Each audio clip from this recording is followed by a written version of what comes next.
mi ẹ ṣàánú mi èní lọ́jọ́ Monday ẹ da aṣọ àṣírí bò mí ẹ fowó pè mí ẹ tẹ́wọ́ sàkáǹtì mi ẹ wò mi ò jalè o mi ò mú kan mọ́kàn o I no get skeleton in my cupboard mo kọ́ mansion orin mo ń kọ́ o I do music for living orin mo fi ń ga ẹ wò kò ń ṣe ṣọ́ọ̀bù ni mo kọ́ o mansion ni mo kọ́ o ogun o kò ń ṣe ṣọ́ọ̀bù o kò ń ṣe kórópé house o mansion ni tòkè tilẹ̀ ó pààlà àṣìṣe ìgbọ́ mo ní gbé yín débẹ̀ ni ẹ ṣáà rí ẹ ṣáà rí lé mi kò ń ṣe downstairs o upstairs ni hòtẹ́ẹ̀ tí mo kọ́ pop tún ni ní ẹ̀yìn Odógúnbà òun mu ọtí tán òun jayé tán báyìí òun ṣe búkìsì tán báyìí òun ṣorin tán báyìí òun wọlé lọ sùn ní gbogbo àwọn tó wá kí mi tó máa dé sóòtẹ́ẹ̀lì ilé mi rèé o ẹ wo òkè ni mo fẹ́ máa gbé òkè lẹ́yìn ẹ̀yìn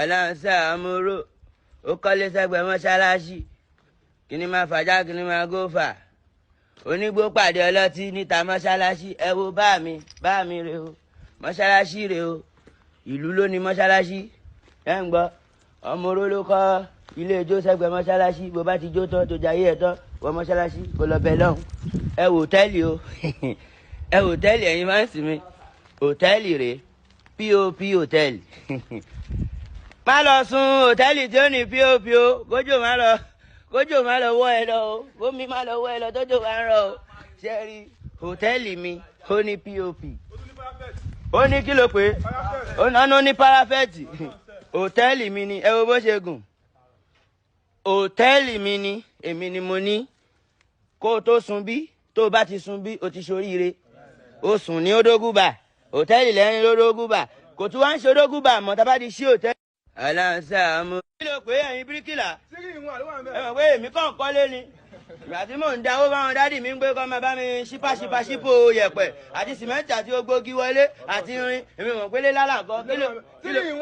tírì wọn lókè sẹ́kọ̀tẹ̀ méjì túbẹ̀dún wájú nísàlẹ̀ sẹ́kọ̀tẹ̀ mẹ́ta mo ti di ọkùnrin mẹ́ta ayé yìí ti bàjẹ́ o ẹ wò mí ẹ wọlé mi so èmi ni mo ní lẹ́yìn alhamdulillah ẹ já lọ alhamdulillah ẹ já lọ èmi ni mo ní lẹ́yìn ẹ wò mí ẹ wọlé mi ẹ wò ṣé ẹ ya wèrè èmi CEO Dr. Senation ẹ kọ́ lè bẹ̀ ẹ gbà èèyàn tó ní ẹ wọlé mi ẹ wò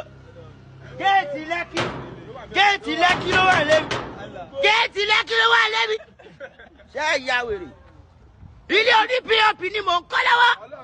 kí ló pé ẹ̀yin bíríkìlà ẹ̀yin fáǹsì mi you no go spoil for una ẹ̀yin lẹ gbé mi débi tí mo wà yìí ẹ̀yin lẹ ń fáǹsì mi kò ní bàjẹ́ fáwọn tó ń fáǹsì mi everybody na fans gbogbo wọn na fans àwọn ọmọ ara wa ni ẹ̀yin ẹ já sábẹ́ káwa náà já sábẹ́ ẹ póòsì ilé káwa náà póòsì ilé náà ilé ọkọ̀ náà ọkọ̀ ẹ wá wò ilé tún jùlé lọ o ilé mi ó jùlé wọn lọ ọmọ yẹn tí mo fi kọ́lé ní 100 million ní tẹ́ńṣìsì 100 million ọmọ ìyá mi owó tí mo fẹ́ fi bo rúùfù ẹ̀ rúùfìn lásán àwọn pop gbogbo àwọn Gerardi almost 30 million ni àti hòtẹ́ẹ̀lì àti mansion ṣé ẹ̀yà wèrè ìpè rúùfù lásán àbúrò ìbùkún ni kọ́tì ẹ̀ ṣé ń ṣe àbẹ́ ìṣeré àbẹ́ yàwé àbẹ́ ti ṣoríire mi ti bá wọn ṣoríire 2025 o sọtì ẹ òkè ẹ wọlé gbogbo ẹ láti ṣe pop lábẹ́ fi síbẹ̀.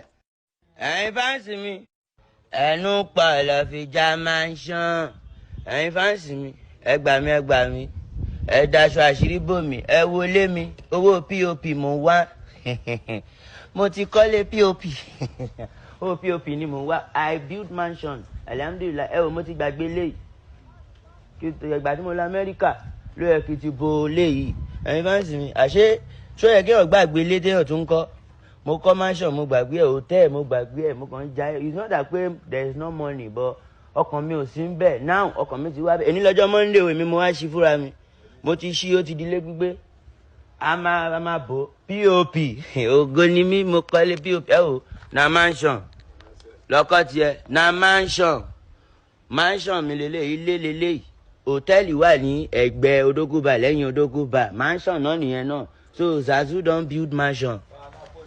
Ẹ̀yin náà ẹ post ti yín ilé tẹ́ ẹ kọ́ láti foundation. Ẹnu pa ẹ̀lẹ́. Ẹ̀yin fans mi, good morning. Today na Monday, ọjọ́ Ajé. Ebi ò ní pa mí, ẹnu pọ̀ tá mi, ebi pọ̀ tá mi. Cash out kó máa bọ̀ nílé mi, ẹ̀yin fans mi. Ẹ jọ̀ọ́ ẹ daṣọ àṣírí bò mí. See house wey I dey build hotel, I dey build mansion. Ẹnu pọ̀ àbí? Jabens, ẹnu pọ̀ wọ náà, kọ́ mansion tiẹ̀.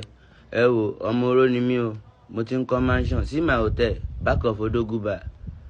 See my hotel, back of Odoguba. Na only POP remain. Na my hotel be that, back of Odo. Na Odogu be this.